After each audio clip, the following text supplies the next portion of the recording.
Okay.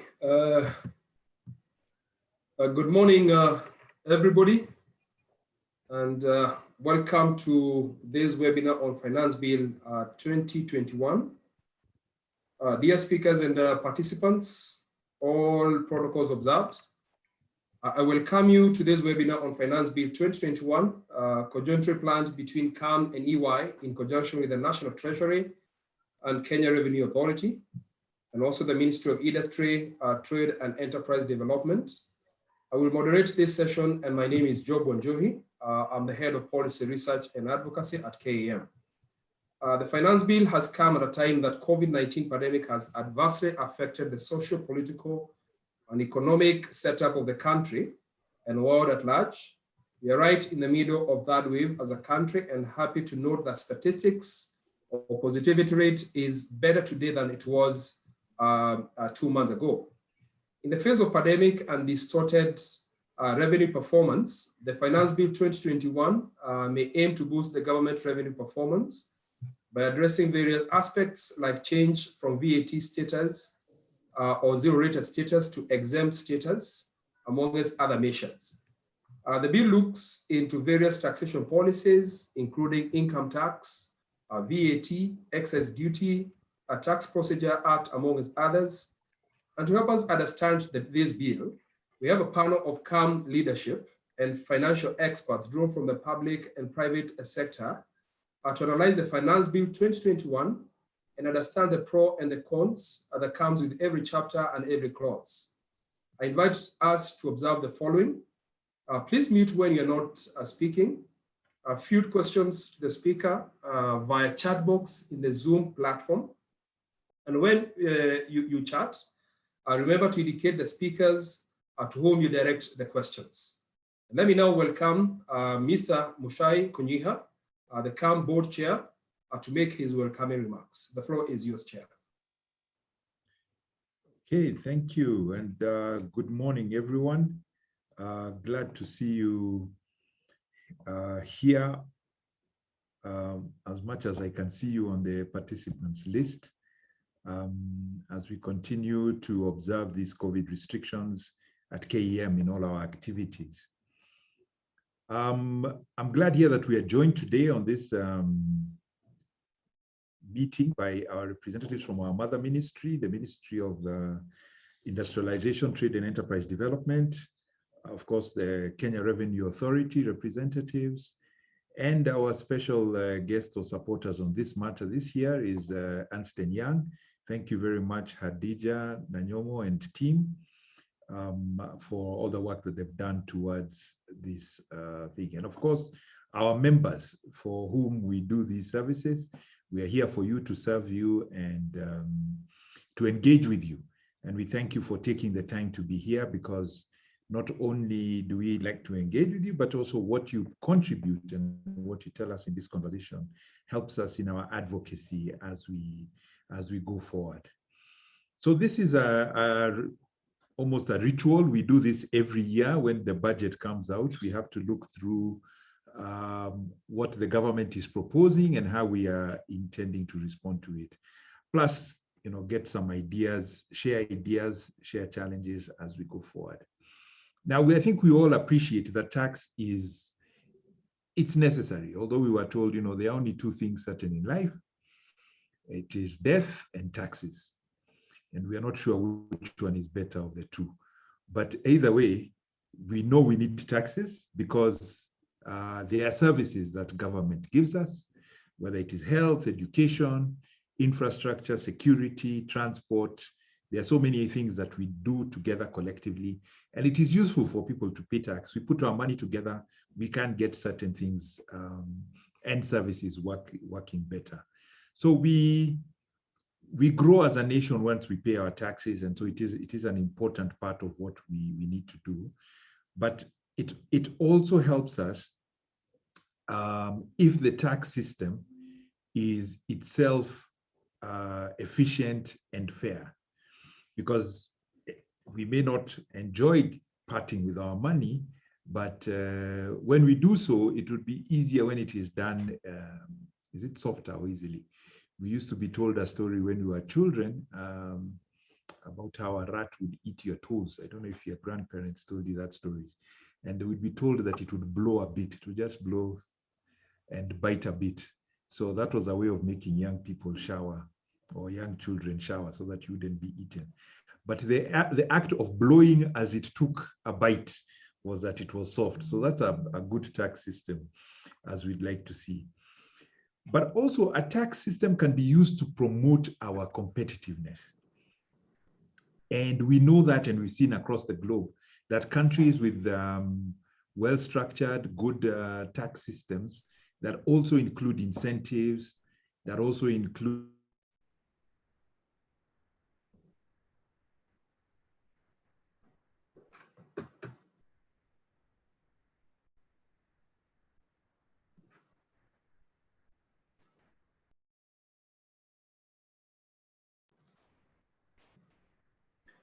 I'm wondering whether it's my network that has a challenge or is the chair's network.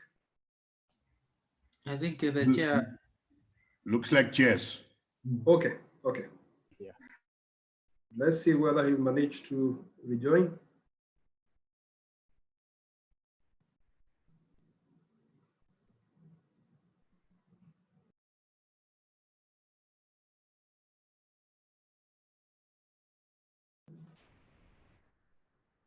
Seems okay. Let's give him another 30 seconds. I can see he's not here, but I believe he is attempting to join again.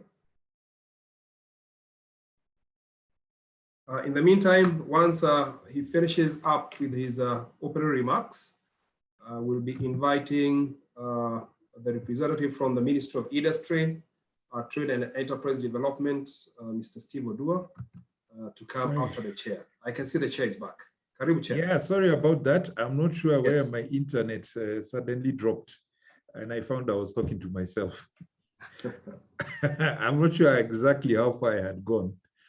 But we were talking about a stable, a clear and stable tax system, the efficiency of systems. I don't know whether I had reached there, but some sort of efficient tax systems, and also fair administrative action. And I think we want to commend government that on all these three steps, we have been growing.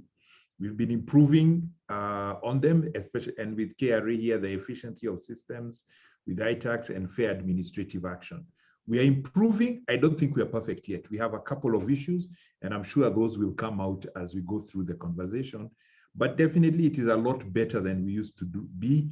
We don't have to carry a lot of papers around trying to convince the taxman where our tax is. Everything is now electronic. I think if we remember where we were 5-10 years back on manual systems, we have actually made quite a lot of steps going forward as a country. However, as happens with every year tax, we've seen there are new taxes being introduced, and I think we'll hear some stories about them. And those are always problematic in terms of especially people who have got long-term investments. It is always difficult to know where every year, if we're going to have to change the taxes every year, it becomes very difficult to invest, because manufacturing, we know you need 8-10 years investment runway. So we need a bit more clarity on that. From a manufacturing perspective, I think one of the things we say is we are the partners of government, in fact, even KRA. I think there's a way of looking at it where we are working together. Although manufacturing is about 7.5% of GDP, we are actually contributing 17.5% of tax revenue. So you can see for also the taxman, tax collector, for government, it is important as manufacturing grows. Because if we think about it, if we could double manufacturing, which was actually the goal of the Big Four agenda, to get to 15%, we could probably double the tax take from that 17.5%, whatever it is, the amount. We could double it, or at least grow it 50-70% if the industrial sector grew.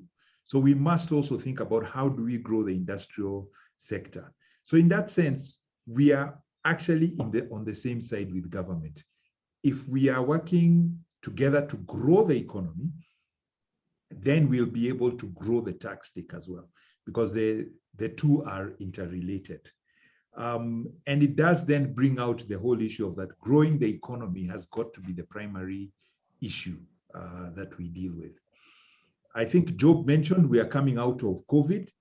COVID-19 is, let me not say we are coming out of it, we are in the middle of it. And I think as we saw in March with the lockdowns, as we can see is happening in India, we've seen what is happening in Taipei. I think I saw Taiwan this week and in other countries. It's not over. It's a long-term issue. At least it's a medium-term issue before we can resolve this. We are pushing hard for government to accelerate vaccination, because that is one of the key tools that we have to mitigate against the virus and the impacts that it is having against us, because primarily this is a health crisis. If we don't solve the health crisis, the economic crisis will continue with us. So we are pushing government that, we need to deal with that. So even as we think about tax regimes, as we think about incentives, we need to think about, we are still in a problem time. So we will need to be cognizant of that and maybe give some support to businesses in that sense. So for our members, KAM, we are committed to the growth of a balanced and inclusive economy for the benefit of all Kenyans. This will be anchored on growth in productivity and investment in all sectors, and especially in our case, say, in manufacturing, where there's a multiplication factor on jobs, etc. Investment will grow when we have long-term stability, and stability includes its political, social, and economic. And under economic is where we would include our tax regimes. We need some stability there. And so we must balance our long-term stability against short-term demands, which is really the principle of delayed gratification. We might want some things quickly now, but if we have stability now, it might take us longer to get there, but it will help us grow in that sense. And then finally, I think as an association, we are starting to say from your board and members and our advocacy, we start asking, what is all this money being collected for? Because we are raising more and more money and there's demand for more and more money. But at some point, we need to start looking at, where is this money going? What is the usefulness of the projects or the expenses that we are now spending, and in fact, even borrowing for? Because that starts to impact us. We cannot assume that taxpayers, no less even whether it is just manufacturers or other taxpayers, are a bottomless pit of resources. We have limits, and we must measure our suit according to our cloth. So one of the challenges whenever we have this budget statement, which we are beginning to push back on government and say, watch the spending. That is what we do in our businesses when we are hoping that government can do the same. So looking forward to a good conversation. I think we'll hear more about the details on the different aspects of this bill. And we look forward to our members participating, giving us their views, giving us suggestions as well, how we can help government navigate these times. And also just enjoying working together to try and grow our economy in the manufacturing sector especially. So thank you very much and look forward to a good conversation. Thank you, Joe. Over to you. Thank you so much, Chair, for making the open remarks. Indeed, you have said kudos to Kenya Revenue team, Kenya Revenue Authority team for digitization process that are being undertaken.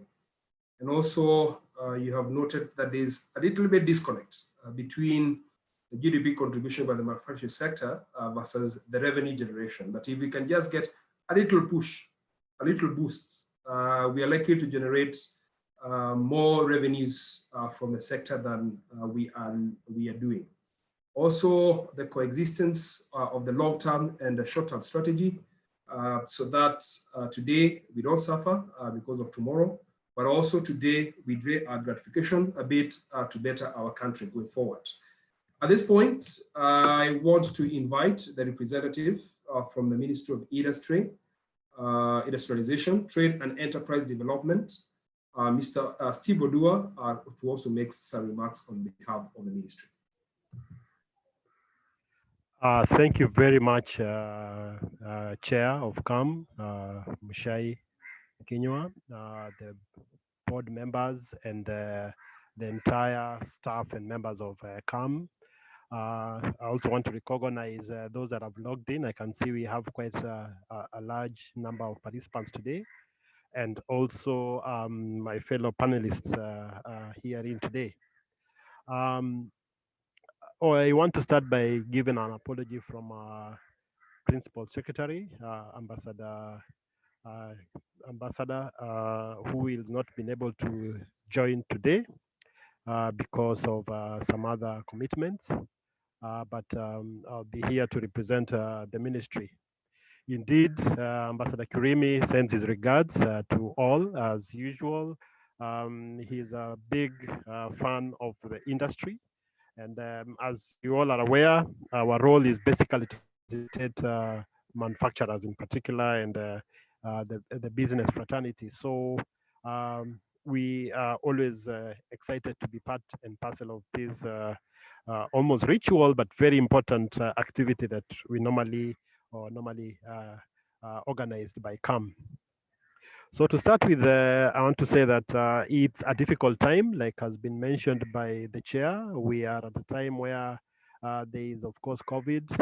There is also reduction in revenue collection. I mean, based on the reduction of business activities, as it were.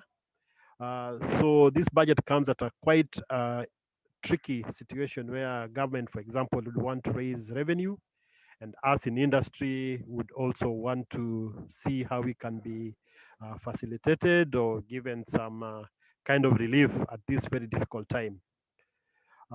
So I know it's a hard balancing act that I'm sure the CS, the National Treasury, has had to undergo. But as we look at the finance bill, I think one of the things that we see as an attempt to try and address this is to look at ways of broadening the tax base, where we are looking at how we can define as part of enhancing the company law in terms of who is controlling business, so issues of how you who is in control, and hence yes, how they can then be targeted in terms of also supporting in the income tax bracket area. On the issue of purchases, also trying to just factor in and define quite clearly on how those can also be addressed in terms of defining a taxable activity. There's also a provision for infrastructure bond, like we are aware infrastructure is a critical facilitator of business generally. So that definition also brings in a bit of focus on how we can address that. Interesting is again how we can define a bit more clearly issues of the digital marketplace, the issue of uh, digital activity, uh, basically the digital economy aspects, and how that can also be factored in into the tax bracket. We know there's quite a bit of discussions on that, and how probably this could also impede innovations, but it's just trying to see how we can look at a balancing act issue of clearly defining consultancy, when you can also look at that service, which is also critical, especially for the manufacturing sector, and how that also can be looked at. But the good news, again, we are seeing how we could exempt things like storage. I know there sometimes it's quite a bit of hue and cry about taxation of warehouses, of goods within the warehouses. So we see some relief coming in that particular direction. We also see in terms of VAT again, definition of the digital marketplace. But the good news again, some of the products that normally the one use a lot, issues like salt, issues like milk for infant milk, blood substance coming down. So that's good news, especially when you look at those products that could easily lead to inflation. So a bit of address has been put in that direction. Of course, given that in the COVID period, a lot of um, medicaments and medical related items have been basically zero rated, which is good. Removal of VAT on them. We also see issues like malarial diagnostic kits. We also see issues of interestingly and very good for us again, the green economy. A bit of relief again for those within the solar and green energy generally, thermal, solar, wind. There are exemptions there. The photovoltaic modules also, so that we can see solar panels hopefully then should come down a bit more. Of course, like I said earlier, the issue of medical ventilators, diagnostics and laboratory reagents, which are, of course, now very commonly used for testing of COVID and etc., have come down. So we think with a broadening of the tax base, hopefully, then we should also see a bit less of pressure on the manufacturing sector. Like Chair has said, as much as GDP contribution could be just 7.5, but tax revenues is as high as 17%. Probably now, with that reduced, we could see more activity. Again, in terms of the miscellaneous fees area, we're trying to see how we could have exemptions that would help promote investment, which are good things, especially as we try and resuscitate or revive the economy post-COVID. Of course, we look forward to discussing a bit more on it through this very rich panel. But just to say, from where we sit as industry, we look forward to, yes, maybe not too many exemptions for industry, but we think not too much also coming in terms of taxation, which should give us a bit of a breathing space as we see how we could again jumpstart the economy and get things moving back to normal, not to the new normal. So mine is just then to thank everyone and look forward to a more rigorous discourse within this next hour. So thank you very much, and over to you, Chair.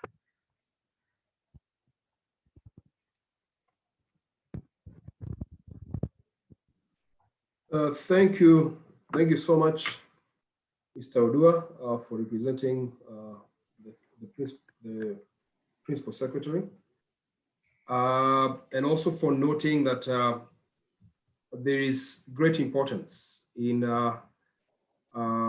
expanding the tax base rather than the tax rate, so that those who are already compliant are not the ones who are likely to suffer more, but ensuring that every other Kenyan has a burden that they are shouldering as far as the tax revenue generation in the country is concerned. Also, the green incentives, fiscal incentives that are coming with the finance bill, and also the tax incentives on fight against COVID-19. I think that these are some of the positive things that we're noting in the finance bill, but we'll be hearing more from Ernst & Young as now they make a presentation on the implication of tax proposals in the Finance Bill 2021 on the manufacturing sector. And this session is going to be led by Ms. Rachel W. Jugona. Karibu sana, Ms. Rachel. Thank you, Job, and good morning to everyone. Hope you can see my screen.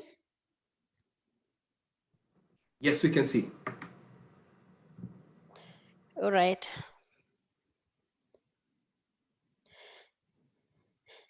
I am excited to be part of the panel discussions today. My name is Rachel Juguna. I am a senior manager at Ernst & Young and happy to take the participants through the tax proposals that really affect the manufacturing sector. So with that in mind, we will only concentrate on the finance bill proposals that have a bearing to the manufacturing sector in view of the time allocations we have for this discussion. Just like last year, the finance bill was presented by CS Treasury to Parliament a few days ago as a normal budgetary fiscal process, such that between now and June, there'll be a lot of discussions on this bill and the proposals therein. And I know today there was a call from Parliament for public participation on the tax proposals. And so I would want the participants, as we're discussing these items, to really think through the proposals and see where they come in, so that we engage in shaping the tax landscape of our country. So we can quickly go through the presentation, and those are the 5 thematic areas we'll cover, because the bill proposes to amend several pieces of legislation, but from a tax perspective, we'll look at income tax, VAT, excise duty, miscellaneous fees, and the TPA, which is the Tax Procedures Act. From a business tax perspective, and this is the tax paid by corporations, the first thing that we saw is a proposal towards the definition of the term control. And it will be important to mention that we didn't have a definition for the term control in our tax legislation, because this was repealed in April 2020. So we had a year where we weren't very sure on how to define that term, and the prior definition was premised on holding 25% or more of the shareholding of an entity. Now the bill seems to enlarge that definition, and what we are seeing is that this is borrowed from Uganda, because Uganda income tax law has this provision on the term control. And the first thing we see is that control will be defined in terms of ownership of direct and indirect shareholding of at least 20%. So we can see the threshold has been lowered there. And number 2, in terms of a loan or advancing a loan, which constitutes at least 70% of the book value of the assets of an entity, and not excluding loans from independent financial institutions. The other important area to look at would be the issue of the person is able to appoint more than half of the board of directors of another person, or is also able to appoint at least one director or executive member of the governing board. And another interesting discussion will be the person is able or owns exclusive rights over the intellectual property over which a person is solely dependent on for manufacturing or processing of goods, or even to run his business. The other thing is that control has now been extended to mean to cover trading transactions, in the fact that if a person is able to supply or purchase 90% of the products of an entity, then that will be deemed control. And the other interesting proposal is that any other transaction which the commissioner may deem to constitute control. So the impact of this definition would be is that now the scope of transfer pricing will be extended to cover other areas that were not covered previously, like intellectual property, as I said, trading transactions and indebtedness, and not just restricted to just voting power. So what we expect in future, if this proposal is passed into law, is that there'll be a lot of scrutiny from the Revenue Authority in terms of these areas, to see whether there could be any control, and therefore try to see has that control influenced the business relationship, and maybe even the taxable profit or the prices charged on those transactions. That will be key to see how it pans out. The other thing that is key in this bill is the issue of the overhaul of the permanent establishment definition. And this we've seen is a reaction, or maybe being borrowed from the international tax space in terms of what is provided by the OECD and UN models convention.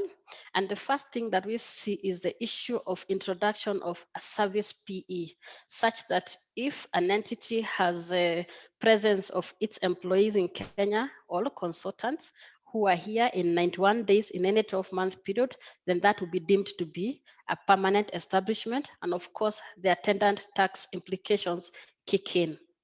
The other key feature of this overhaul of the definition is the issue of aggregation of time spent on construction, assembly, or installation projects in determining whether the 183 days thresholds have been passed. Under the current law, there's no requirement to aggregate the time spent on those 3 different processes. And another key item is the issue of connected activities will also be looked at and aggregated if they are on the same project by related parties. And these connected activities will be looked at it from a point of view, did they continue for periods of 30 days and less than 183 days to check whether there's a PE risk that has kicked in. So what we are seeing is that even from the exploration perspective, there will also be a PE imputed there if the exploration or extraction activities continue for periods of 91 days in any 12 months period. And as the representative from the Ministry of Industrialization was saying, the issue of preparatory or auxiliary activities will be exempted from the PE definition, such that if it is just warehousing, all activities that are not really material to the business in Kenya, then those ones will be exempted from the PE definition. So the upshot of is that of all these changes is that, number one, it tries to seal the loopholes where taxpayers were able to avoid creation of PE through artificial means. For instance, being able to segregate activities such that the 183 days are not met. So with that, then the tax law is able to counter that artificial avoidance of PE. And number two, going forward, we will see crystallization of PE increasing, and of course, the attendant tax obligations. And of course, it's a way of expanding the tax base, as it were. The other key item, and which will be important, and of course something that manufacturers would want to hear about, the issue of carry forward of tax laws. So the bill proposes to remove the 10-year time limitation for carry forward of tax losses to an indefinite period. This is a welcome move, and maybe because I know most manufacturers will be in a tax loss, not because they are in operational losses, but maybe because they have claimed investment allowances. So with this in mind, then it is a welcome move, because now taxpayers will be able to claim their losses over, an entire lifetime of an entity. But then what we need to point out is that the bill, as is currently worded, does not have transitional clauses. What do I mean by that? It doesn't spell how the current tax losses be dealt with. So it is important as stakeholders, as we are engaging with Parliament, to ensure that, or to lobby for a transition clause such that the current tax losses will be protected and will be carried forward for that indefinite tax period. The other thing I need to point out around this provision is that while it is a welcome move, its usefulness will be tested once the constitutionality of the minimum tax provision is determined. Remember, there's an issue at High Court on the minimum tax, where taxpayers were required to pay some minimum tax, even if they were in tax loss position. So we wait and see how this judgment will come out and how it affects taxpayers in this sector. Another key item to think about is the issue of thin capitalization, and this is all about the claim of interest expenses. So what the bill proposes to do is to move away from the simple 3:1 ratio that we are used to, where we check on whether the debt is more than 3 times your equity, and if it is, and you are controlled by a non-resident entity, then we'll have to restrict interest to that extent. But now there seems to be a paradigm shift from that position, and whereby now only interest expenses that are below 30% of earnings before interest, tax, depreciation, and amortization will be allowable for tax. So the provision tries to catch interest expenses that will be payable to related persons, and importantly, third parties if they are more than 30% of EBITDA. And for purposes of interest, payments that are economically equivalent to interest will be deemed to be interest, and any other expenses that are incurred in connection to raising finance, a key item there, so that I mean, there will be maybe very little ambiguity around the definition of the term interest. However, when you're looking at earnings before interest, tax, depreciation, and amortization, you'll have to exempt income. I mean, exempt income will not form part of that earnings. And so what we are seeing is that it's just an issue of protection of the tax base to ensure that the taxable income is not overly reduced by claim of interest expenses. So we are waiting to see how that provision, I mean, comes out in the enacted act. So moving on, and of course, what we are seeing is that Kenya, we are not operating in an island. We're borrowing quite a lot from the international tax base. And so there's a proposal to introduce country by country reporting framework. And this is as a result of what has been happening at the OECD level and the BEPS reports and the programs. So what will happen is that an ultimate parent entity in Kenya will be required to file a return with the commissioner other than just the normal self-assessment return that we're used to. And the ultimate parent entity would be an entity that is first tax resident in Kenya. Number two is not owned by any other entity in the group. And number three has ownership of other entities. So this entity will be required to file a return a year after its accounting year end with the commissioner. And of course, there are some regulations that will be enacted to ensure proper working of this country by country reporting.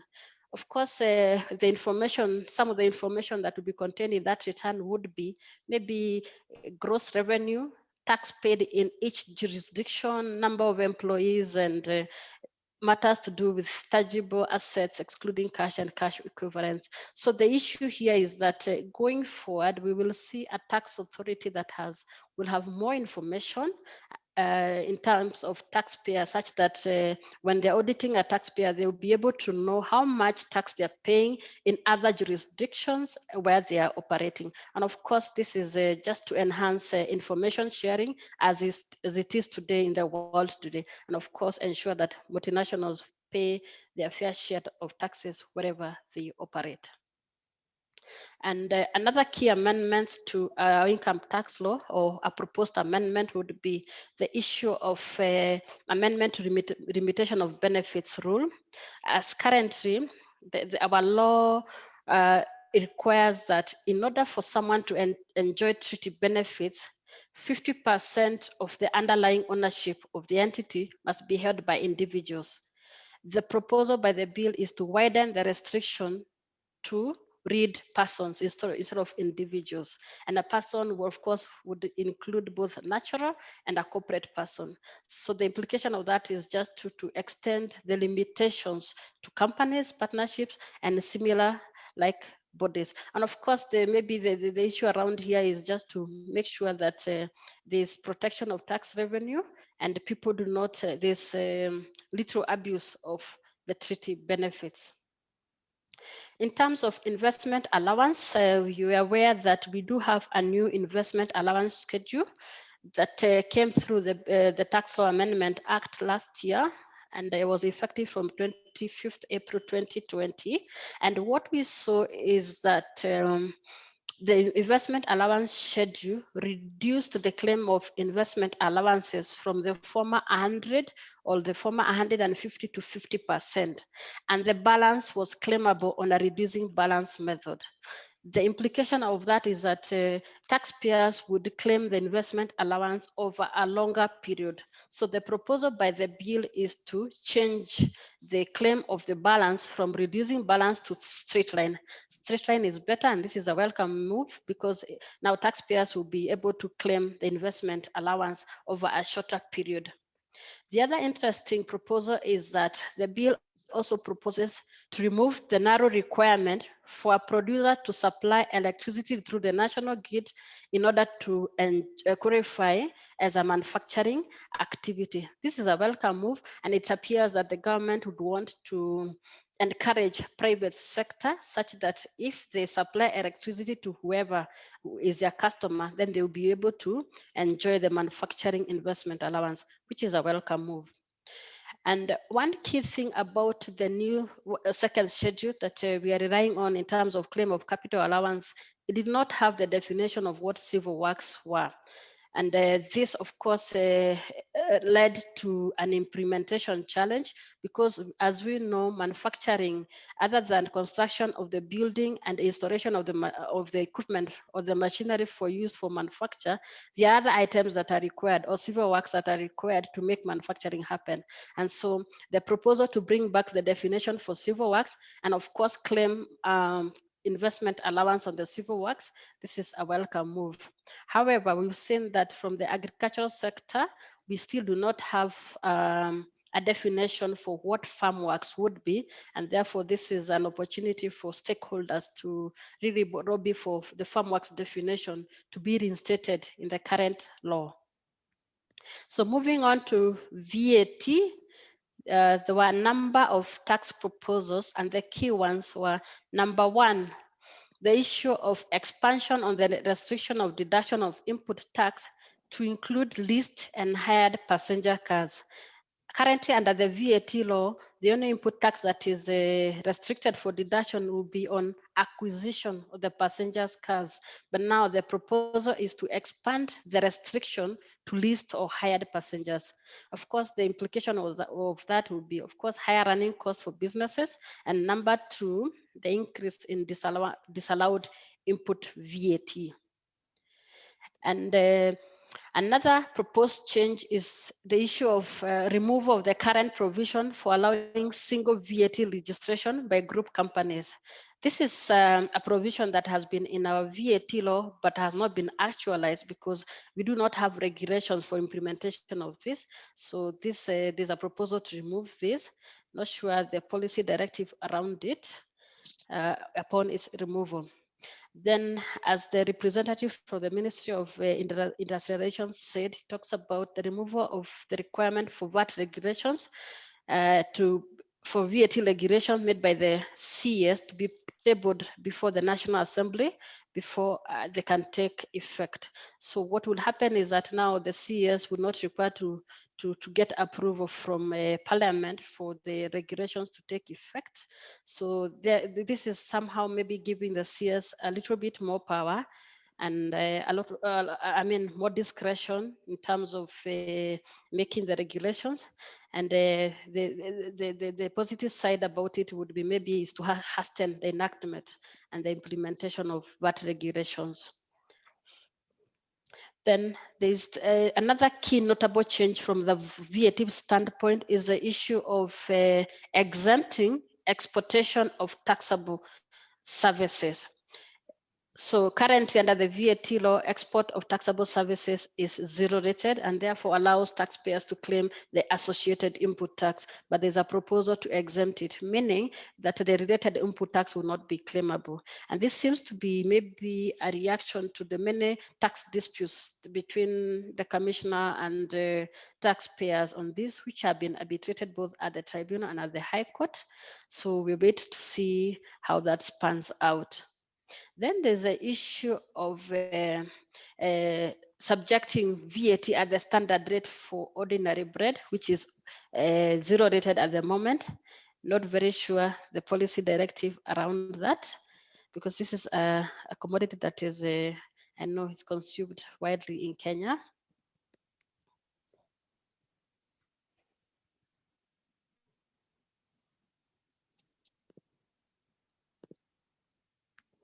Then in terms of changes of VAT status of various products, this we usually see it in almost every finance bill.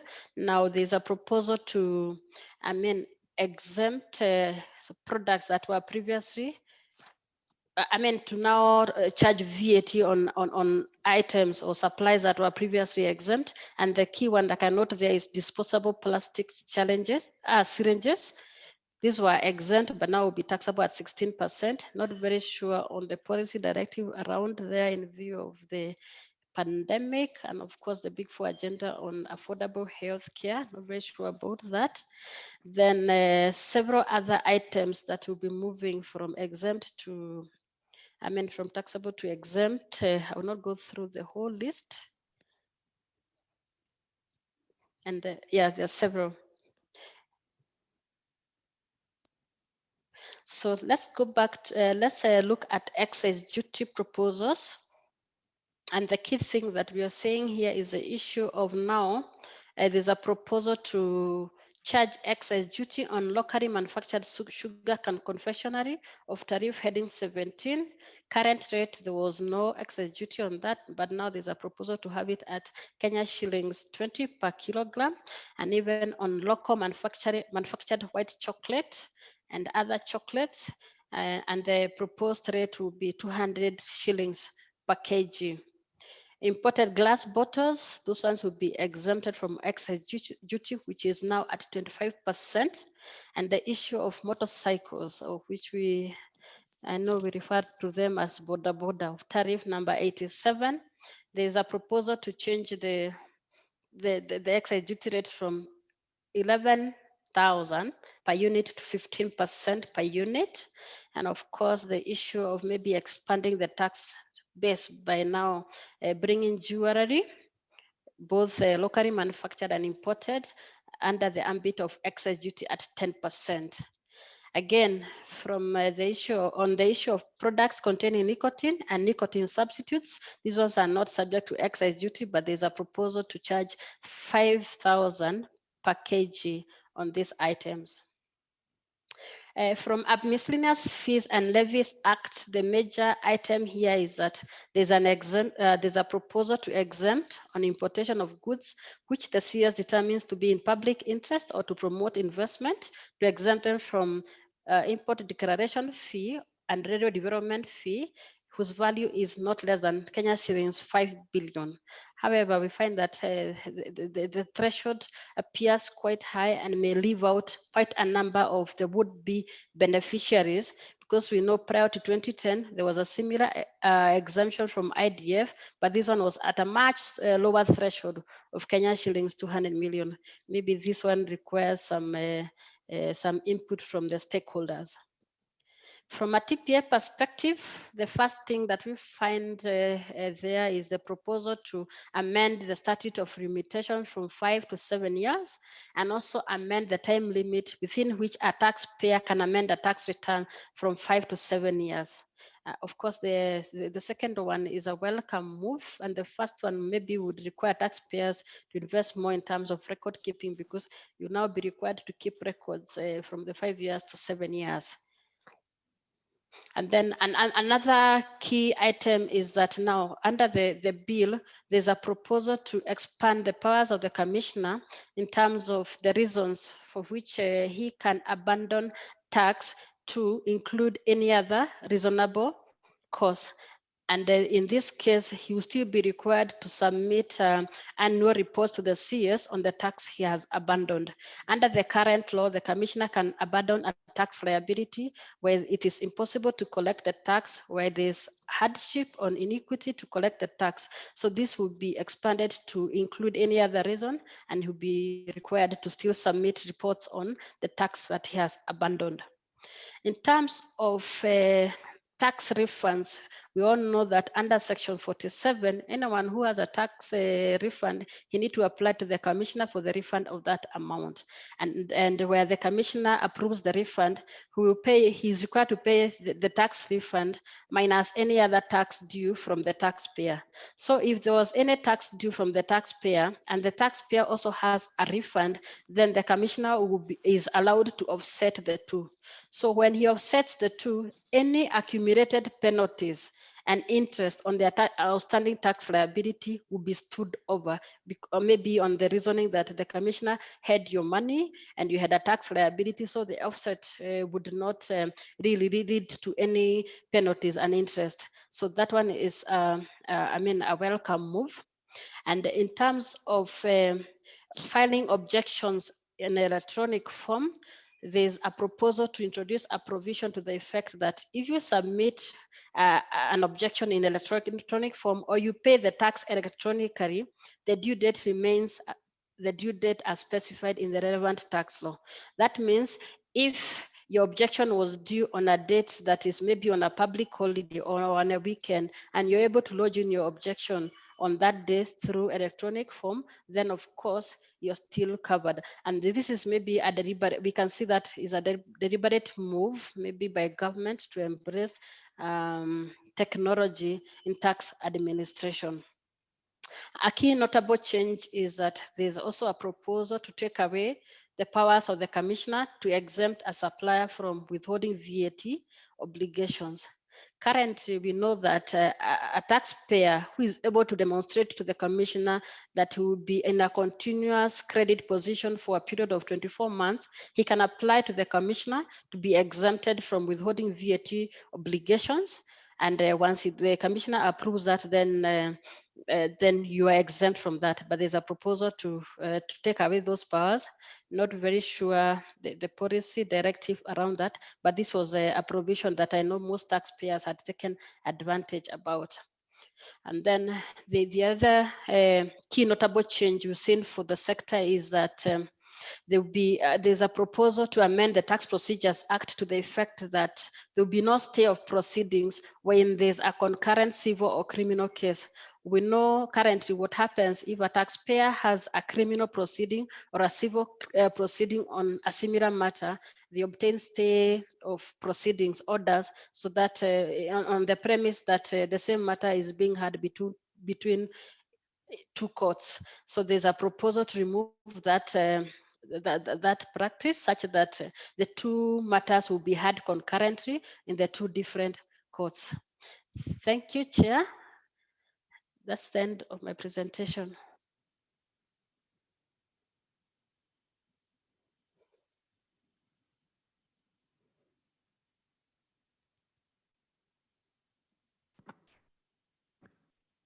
Thank you so much, Rachel. I believe you're done now. Yes, I am. Thank you. Thank you so much. You have taken us through the Finance Bill 2021, and I believe those who are participating have been able to see the various aspects that are coming with it. For instance, we have seen in the presentation the investment deduction allowance changing from the reduced imbalance to straight line. When talking about the power production, instead of benefiting from investment allowance on when you're supplied to the national grid, now you can even supply to the self, and you are able to get into the investment allowance bracket. This is in support of Energy Act 2019 that is looking at net metering, VAT zero rated to exempt, talk of bread going to 16% from zero rated, or even the IDF RDL exemption for any project of national interest that is over 500 billion shillings plus. So there are various issues that Rachel has presented to us. And this is time that now we are going to react to these issues.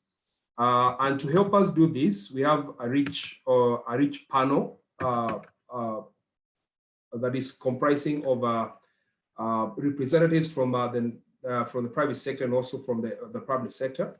Namely, we have Mr. Bharat Shah, who is the chair of Trade and Tax Committee. We have also Mr. Maurice Ore, who is the Deputy Commissioner, Corporate Policy Unit. Mr. Ephraim Munene, Manager Policy. We have Mr. Lindstrom Kinoti, Manager Policy and Trade Tax Advisory, and also Ms. Hadija Nanyomo, who is Partner in Direct Taxes in Ernst & Young. So I'm going to encourage all of us to get now or to hit the Q&A section of the the Zoom platform. You get even to the chat, and let's get these many questions as much as possible, so that this rich panel can be able to react to the presentation that has been done. To start us off, I'm going to encourage that those who are in the panel to make some opening remarks, but this is in reaction to the Finance Bill 2021 that has just been presented. And we are going to start off with Mr. Bharat Shah.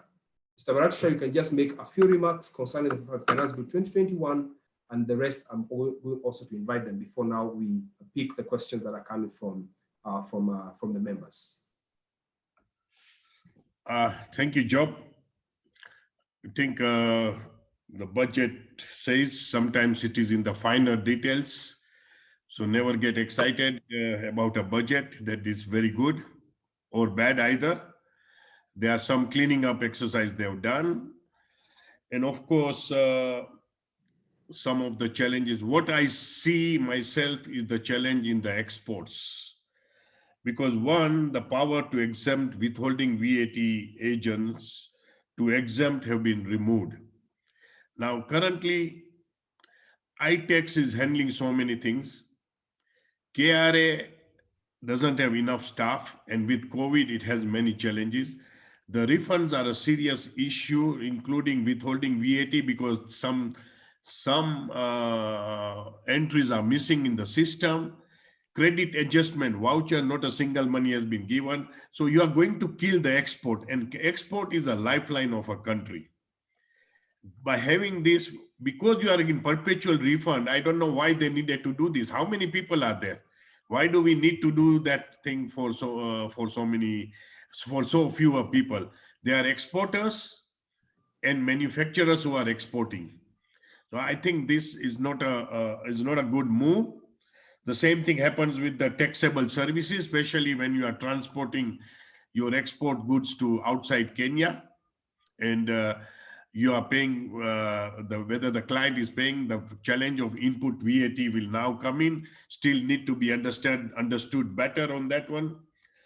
And of course, on the excise on confectionery, Uganda had put it, they removed it. What we are going to create is a parallel economy where goods come from other countries via PIA routes, and ultimately it affects the local thing. So I think if this was an East African-wide decision, then it could have worked, but this is only Kenya-wide decision. So on those 3 or 4 of them for the manufacturing, besides others who will raise the points, I think these are the issues that we'll have to convince the parliament, since Treasury has done their work, that this ITEX, we are loading too much. They need to clear all the pending bills before they implement these withholding agents. We may not be against it, but you will be again in refund. In everything you are in refund, withholding, VAT, credit adjustment vouchers. So what is the point of adding more refunds and the business is affected? So these are some of the key issues, but some of the thing has been done, as you said, technically cleaning up. I think I said enough for now. Thank you, Job.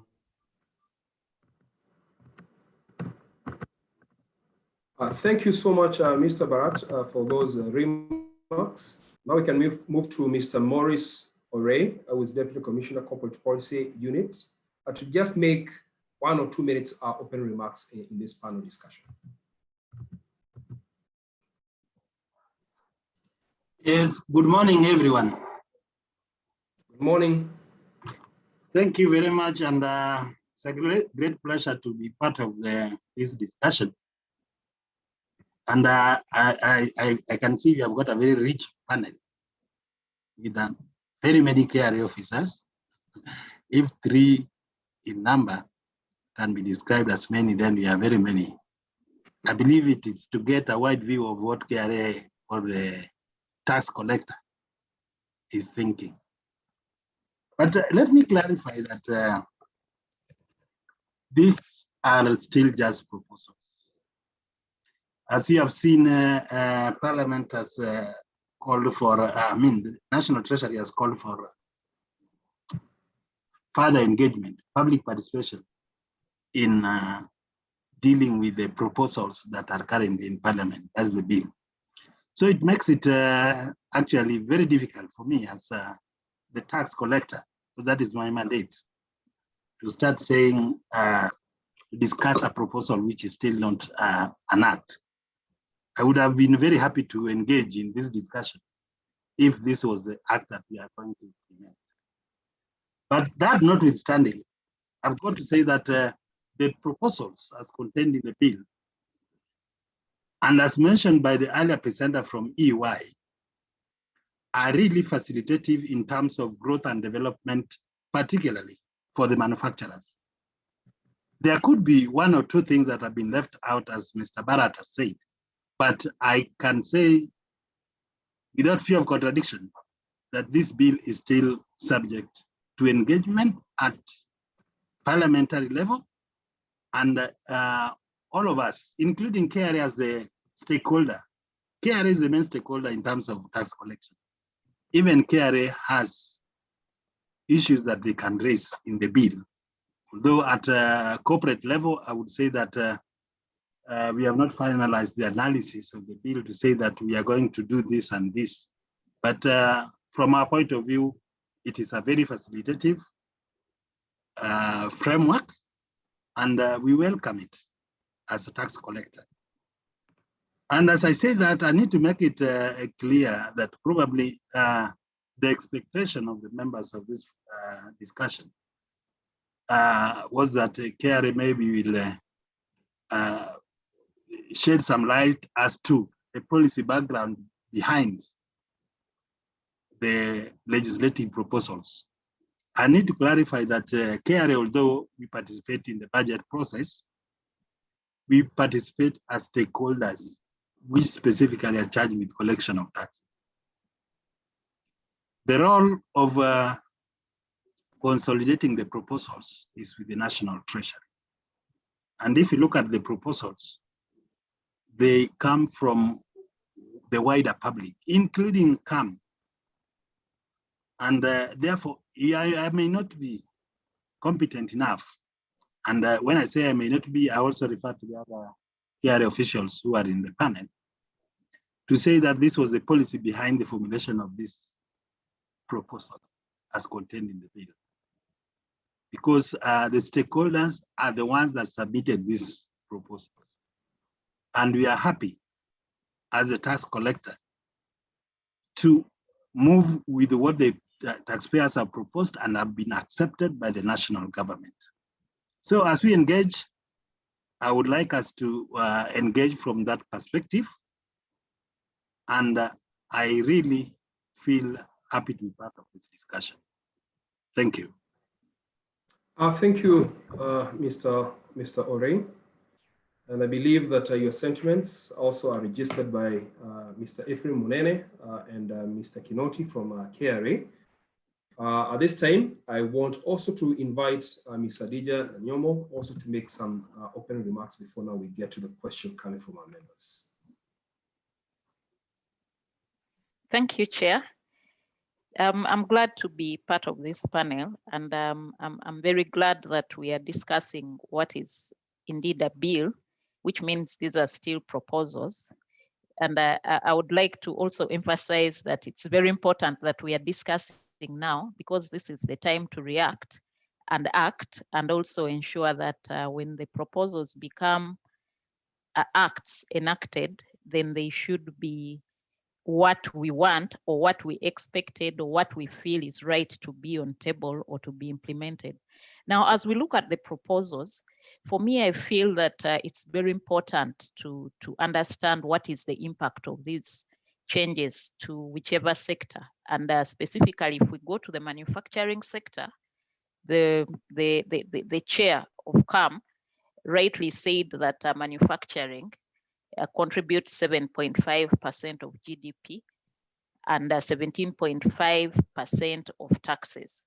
Now, when you look at that correlation, how does it fit within the proposals that are set? Do we feel like the manufacturers have been given the attention they deserve as big contributors to tax and also relatively big contributors to GDP? How should the tax proposals incentivize and enhance them to grow further so that they also bring in higher taxes as given the potential that they have? And from the proposals, I think it's also important to note how much more tax is expected from these proposals and from who. Are these proposals, like Job, you said, are these proposals going to widen the tax base? Or are they widening the tax rates? Is it more tax to the same people who are currently in the net? Or are we bringing in more people so that we get a bigger cake? I think from a tax collection perspective, if you're given a target, which is given to government or KRA in this matter, its role is to really ensure that the tax comes in. The how is now the question. And for me, my concern would be, are we bringing in more people into the net, or we actually impacting those who are already paying the tax?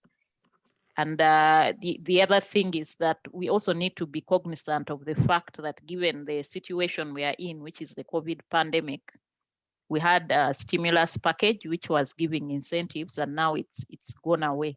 So how do we balance those two in addition to whichever tax proposals are coming in place? I think for now I'll stop at that. Thank you. Thank you, Khadija, for those remarks.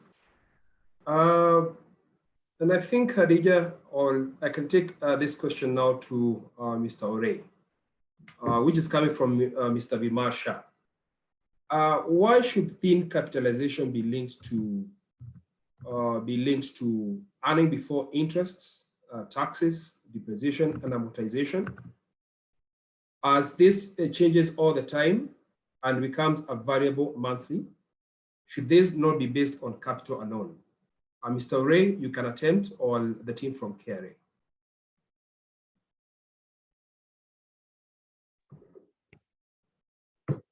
Yes, thank you very much. First of all, I need to get an understanding of what thin capitalization is all about. Thin capitalization is a term that is used to deal with those cases where there are indications of tax avoidance. When I talk of tax avoidance, what do I mean?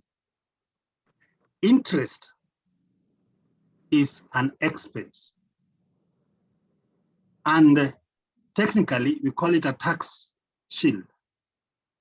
If you have got interest, then you claim it, then it means that there's no payment, there's no tax on that amount. For example, if my interest is 100 million, then it means that I'll save 30% of 100 million, which is 30 million. So what then happens is that if a taxpayer wants to reduce his tax liability, then it can make the arrangement in such a way that it has more interest expense than would ordinarily be required. Then I go to the issue, how then? Why are we moving away from equity-based thin capitalization, which basically looks at the earnings and the capital, and moving away to profit-based thin cap? Now, you may know that equity or asset-based ratios are used to measure efficiency of a business. They are efficiency ratios. Then EBITDA, or earnings before interest and depreciation and amortization as well, is used to measure profitability. Taxes are based on profits, not on assets. So to realign our taxing rules with the fact that taxes are paid on profits and not on assets, we needed to move towards profitability ratios. I also need to explain further that this is an international practice. Most countries are actually moving away from equity or asset-based ratios to profitability ratios, so that we give fairness to both business and also to the government. Actually, I need to clarify that the change in the way the ratios are computed does not in any way disadvantage a business entity. So that is very important, that people are not going to suffer more because we have changed the way we are calculating the thin capitalization. So that assurance is important. But again, as I said, this is a bill, and it will depend on whether the parliament will pass it and it gets presidential assent. But the businesses should be assured that this will not in any way penalize you more. It might actually be a more advantage to you. Thank you very much. Thank you. Thank you, Mr. Ray. We move on to another question coming from Joachim Musioka, and this one I propose that we direct it to Mr. Bharat Shah. The question is, should we introduce, it's like a warning, should we introduce excise on sugar confectionery, sweets and chocolates? We are likely to be completely uncompetitive within EAC region. Secondly, major raw materials are all imported. For instance, refined sugar, glucose, which are already overtaxed and based on target group of the finished product. Impossible to increase prices to past customers.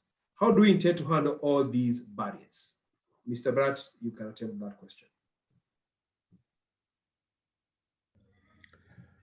Thank you, Job. Of course, this item which Joachim has raised, twice it went to Parliament from Treasury and twice it was not passed. This is the third time it has come. And I believe there is also a legal case ongoing on that one. However, I think what is the cheapest item a parent or a parent could buy for a child, or a child can buy for himself or herself? The sweet is the only cheapest thing. Now, when we buy sweets, there is also a challenge of today coinage. You have 5 shilling, 10 shilling coins. To get 1 shilling coins and less than that, I know we all face very many difficulties. Now, the impact of this is to increase the price for children. Now, what the children are one people who after 18 or when they go to working life, they are all going to be taxed. They will be taxed till death do apart, like any one of us. Now, why do we want to tax the children at this age? Why can't they have some happiness? You're taking the happiness of a child. This is the sweet, maybe biscuit are the two things they will be able to buy. Chocolates are, unless you have a reasonable income or a reasonable spending power in your pocket money, then you will be able to buy. So I think the conscious decision is here is that 50% of the population or more is children. We want them to enjoy, to have their happiness. We are curtailing their happiness. We do not want in future citizens to be unhappy. So let us make them happy. When they go to an age where they are going to do working, they are going to pay the tax. Now, what he has written, all that is there. The challenge, what he's saying, Uganda introduced, they removed it. So it's nowhere else.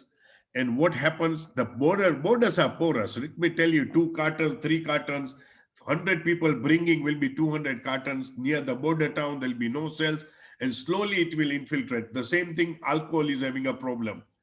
So this tax is actually not going to encourage manufacturing, because you will be fighting more on the untaxed goods. So I think, and the reasons I've given, there are many more reasons, but the most important is even what is the revenue collection they will get from that tax, which could be adjusted anywhere else if that was the revenue. Because I remember 2018 paper, the revenue you are talking of 300 to 500 million shillings, and which may not have increased because of COVID. So we are talking of that revenue only. So, but you will create more harm than the revenue we are going to collect. And the worst part is excise is increasable by the every year. So there will be a limit when children will not buy sweets in 7 years. So I think this, because now I'm talking as a personally, because I'm manufacturing that's the reason that I have some knowledge on that and the battle we have been doing. I hope Parliament will reconsider this decision as they've done twice, because we want children to, I think happiness is very important. And today with lot of unemployment, lot of COVID layoffs, so the pocket money is reducing, and then everybody has family. So if they can get little thing for children who can be made happy, it makes the family happy itself also. So we need to balance the things. Thank you. Thank you, Mr. Barat, for vouching for the children, and we hope that this can be reversed. There is a comment here coming from Vishal Soni, saying that firstly, I'd like to commend KAM for the courage and commitment shown for the welfare of its members. And on behalf of the CEO and the board chair, I say karibu, or most welcome. The question now comes, what does KAM intend to do regarding some of the punitive and contradictory amendments proposed in the bill? I would like to say that like the webinar we are holding today is to sensitize our members on the content of this bill, so that now the exercise of collecting the views from our members from what is proposed to what is most desirable from our members is all this information is collated, analyzed, packaged into a memorandum that is sent to the Parliament. And even if the bill is passed at the Parliament without considering the proposals, we move the next stage, and that now is at the presidency, whereby again we try to intervene so that it does not accent to the bill containing some contradictory amendments and punitive amendments. So we have various stages as far as advocacy is concerned, which need to be undertaken if at all our views are not considered at parliamentary level. There's another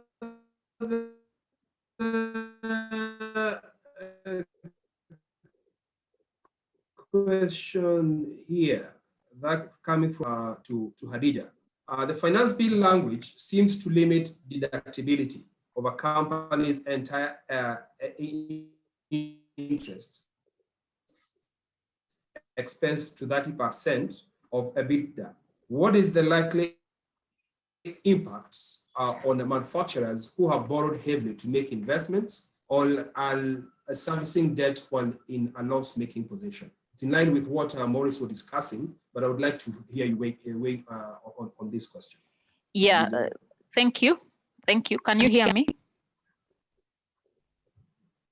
Can you hear me?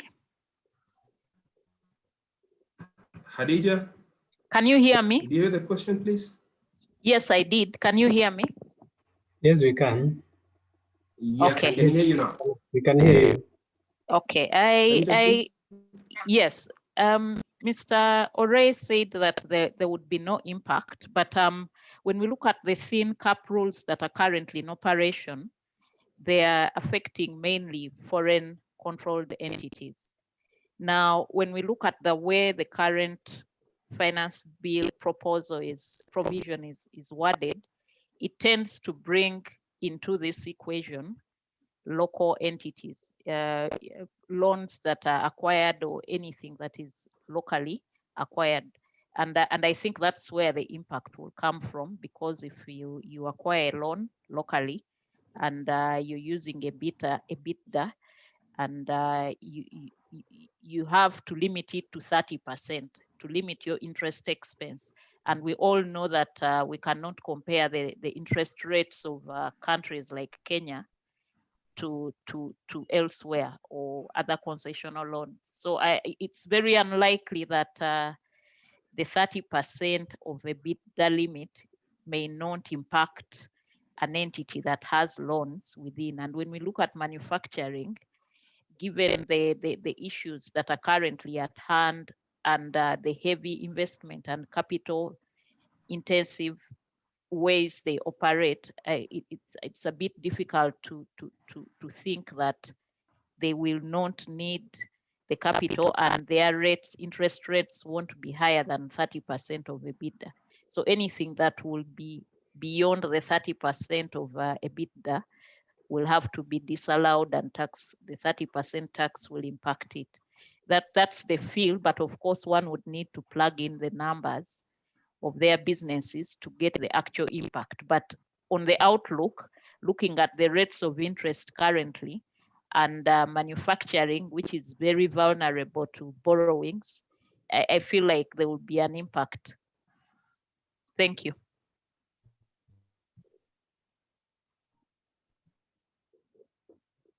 Thank you.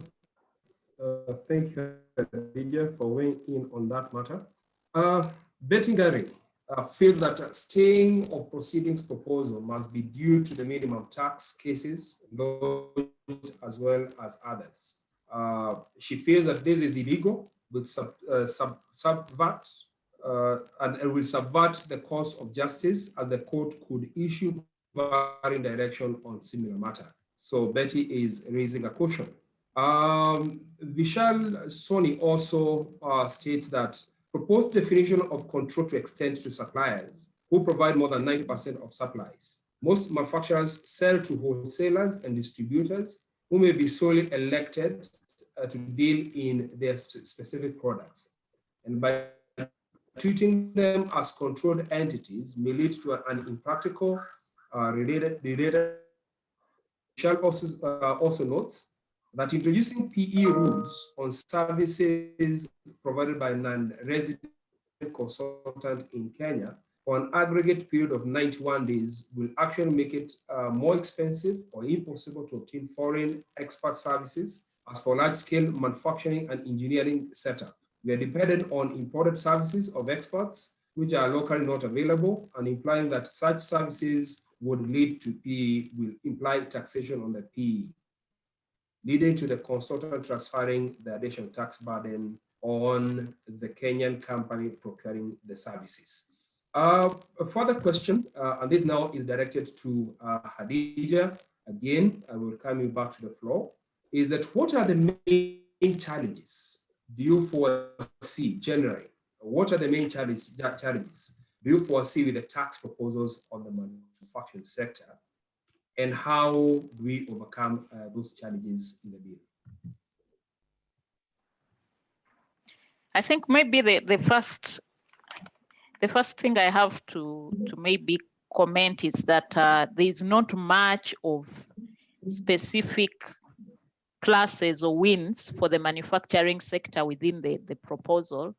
Maybe if I look at issues around the indefinite carry forward of tax losses, and like Rachel said, this will be dependent on how the minimum tax case goes and what amendments or clarifications or how the framing of the minimum tax provisions end up.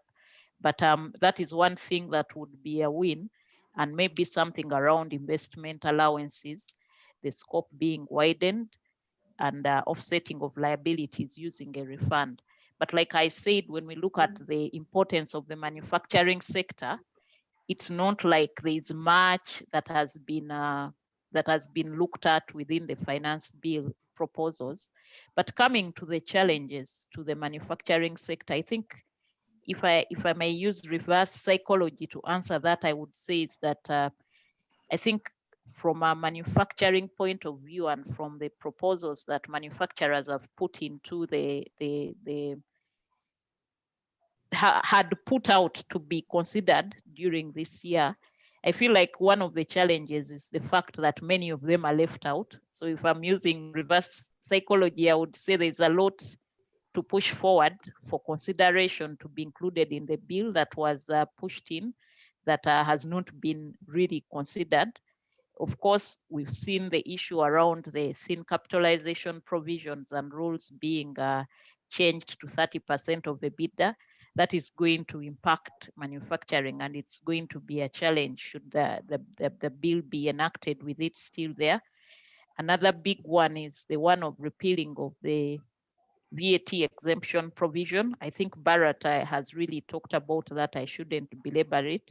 What we are seeing now is that actually, if I may talk a little bit around the withholding VAT, is that it's supposed to really catch those that are not in the tax net, those people who are supplying legitimate traders who are already paying tax, and now they are going to be withheld from, so that a little of this tax goes to the Revenue Authority, even if it leaks somewhere along the value chain. Now, when we look at manufacturers who have been suffering, and now their credits are growing because of the exemption, and they've been getting a leeway to get exempted. Now, removing that and reducing their privilege to have that cash flow, I feel like it's going to be a huge one to the manufacturers, and it's going to be a challenge. Then the statute of limitation also being increased to 7 years. It's not so much of a challenge. It will be more around the extra administrative duties that will be required in keeping records. Bharat has also talked about the issue around confectionery and white chocolate and excise duty. I believe there's, unless the issue is around control of sugar, that is, the target is more around sugar, but again, like Bharat has said, it's going to impact local manufacturing, where we see in Kenya, there's a lot of manufacturers of confectionery products. So stamping or slapping excise duty on it and making those products excisable out of the many other thousands of products is also something that will be a challenge to the sector. I think I'll stop there for now. Thank you. Thank you, Adija, for weighing in on that question. Another question goes to Mr. Bharat Shah. Based on your many years of experience in manufacturing, if the government is to grow tax revenues, what would you consider as the secret that they need to look into?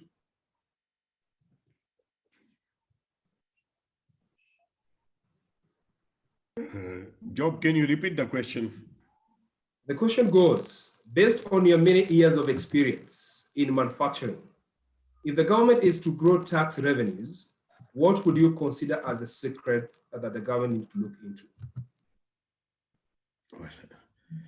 I think government, when everybody is born, there is a tax number given from the date of the birth, which is used like your birth certificate or something number, which becomes, because whenever you grow, because then ultimately the data will be linked, the world is becoming more digital, and you are able to sync through wherever this transaction take place. So that is the way, because like M-Pesa, whatever is happening, M-Pesa is a big transaction of billions.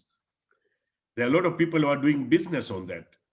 Yes, small business, small to medium, but they are not probably in the tax bracket. So that is one of the biggest things we have. For example, also, that's why, we have a lot of bodas. So, I mean, those are and they have the challenges because of administrating small revenue compared to the revenue they would get from other big organizations. But it's not that simple, because then everywhere you have to physically go to each and every businesses. Same thing like rent properties, they have to outsource whatever professionally and get more data and data, so that people who are also renting out are not paying taxes. People who are doing business are not paying even turnover tax, which is less than 50 million. So all these things are the things that talking on paper is good, but how much is actualized?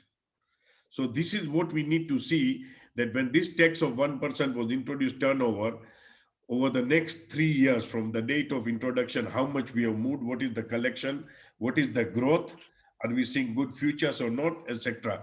So basically a lot of loopholes they have closed, but you know, everywhere there is, wherever there is a tax, there is a loophole also. So, and my friend Maurice would be in a better position to explain closing some of the. So I think, you know, there was at the port, a lot of things were happening. So input, output of containers, 2,000 containers came in, 1,600 destined for Kenya, 400 destined for neighbors. So 1,600, what has happened with each one of them? So input, output, as they do in our manufacturing. Same way needs to be done with wherever there is this challenge of getting proper data and details. That's what my view is. There are many things, but we can't talk certain things that in the public. Thank you. Thank you so much, Mr. Barat. I think we've come to the end of the panel discussion. I can see we are on top of the hour. In fact, it is 3 minutes past top of the hour. So I'm going to invite back Mr. Baratsha so that now he can make some closing remark and give the way forward. Would you allow me to make just a clarification?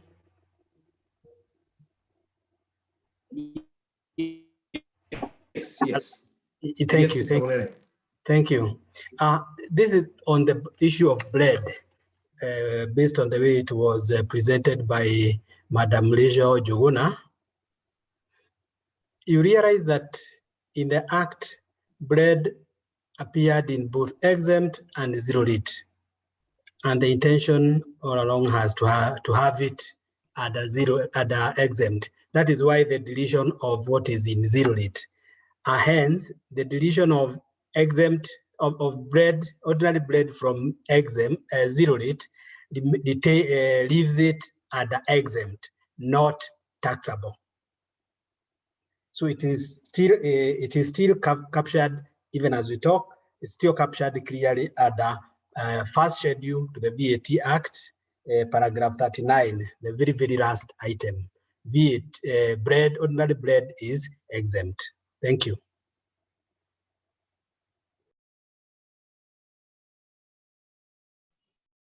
Thank you, Ifre, for making that clarification. I don't know whether Hadija, you have any further comment on the same, or anybody from EY? No. Rachel? Okay.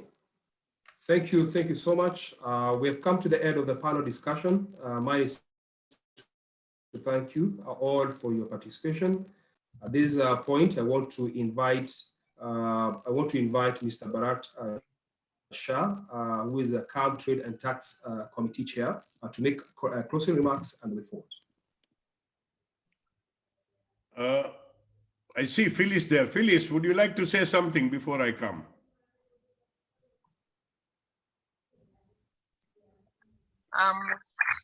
Thanks, Bharat. I joined in. I'm visiting members. I was at Hako in the morning. We're going to VOC gases, so we are stuck in traffic. So I decided to join and listen in. So thanks, EY, for the input, and all the members also who've given us their thoughts this morning. What we are going to do is to compile all this and make a presentation to the National Assembly. So please share with us in writing if there are specific areas you'd like us to tackle. I also want to appreciate the KRA team and anyone from National Treasury and the budget team who have joined us. I know a lot of work goes into putting these proposals together, and we appreciate the time you take. And Mr. Ore, thanks for reminding us that this is a process that is still ongoing and that we can continue to engage on the different areas we would like to give our inputs to.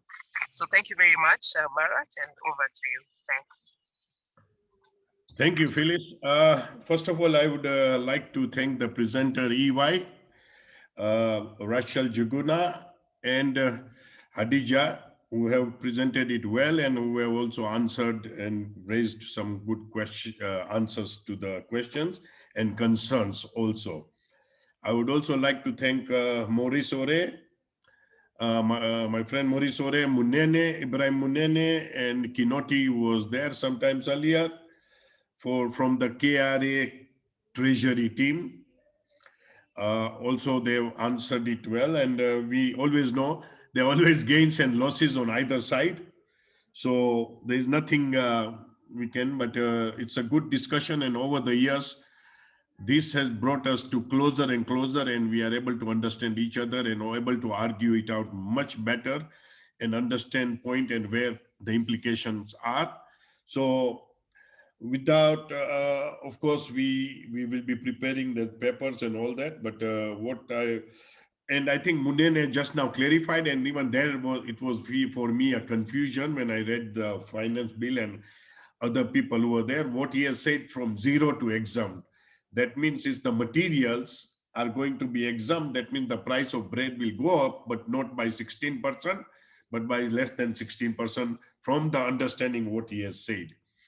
So I would also like to thank the KAM team and everybody and a lot of people who were there, about 120 plus who have been participant. I know we can always do better and can have more time, but as I'm sure sometimes more than 2 hours become too much on Zoom, so we need to restrict to 1.5 to 1 3/4 hours. And so with all that thing, I'll just go with a quote, something interesting to remember and why this has happened. Maybe I'll remember Munene just now. Wife came home with 9 beer cases, 8 wine bottles, 10 whiskey bottles, and 2 bread packets. 2 bread packets. Husband, are we expecting visitors? Wife, no. Husband, then why so much bread? Maybe the tax was going up tomorrow. That's why she brought the bread from that point of view. With all that, I'll Job over back to you, and thank you everyone. We hope that there were some satisfactory answers and some still queries will remain, but you can always consult AY. Hadija will be more than willing to answer your question. Thank you. Thank you, Mr. Bharat, for making the closing remarks.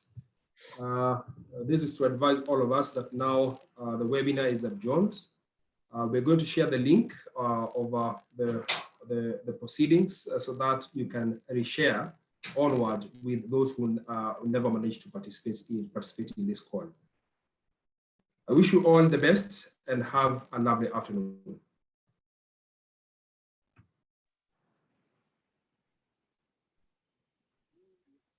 Thank you, Job. Bye-bye to all. Thank you. Bye. Bye-bye.